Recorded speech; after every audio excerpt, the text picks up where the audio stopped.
দুই তরুণ ভালোবাসেন এক তরুণীকে, কিন্তু তরুণী কার সঙ্গে প্রেম করবেন তা নিয়েই দুজনের মধ্যে প্রথমে তর্কাতর্কি, এরপর মারামারি। ইতিমধ্যে এই ঘটনার একটি ভিডিও সামাজিক যোগাযোগ মাধ্যমে ভাইরাল হয়েছে। ভিডিওতে দেখা যায় দুই তরুণ সিনেমা হল চত্বরে একে অপরকে মাটিতে ফেলে উত্তম মধ্যম দিচ্ছেন। তাদের ঘিরে ভিড় জমে গেছে।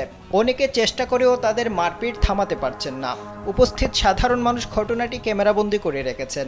আলোচিত এই ঘটনা ঘটেছে ভারতের মধ্যপ্রদেশের গালিয়পের একটি সিনেমা হলে। ভিডিও দেখে বিস্ময় প্রকাশ করেছেন নেটিজেনরা।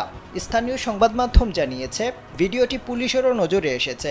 সাংবাদিকদের সঙ্গে কথা বলার সময় এক পুলিশ কর্মকর্তা জানিয়েছেন, তারা এখনো কোনো আনুষ্ঠানিক অভিযোগ পাননি, তবে ভাইরাল ভিডিওটি পরীক্ষা করে দেখছেন। এখন যে কোনো ব্র্যান্ডের পুরাতন এসি বদলে নতুন ওয়ালটন এসিতে উপভোগ করুন 25% ছাড়।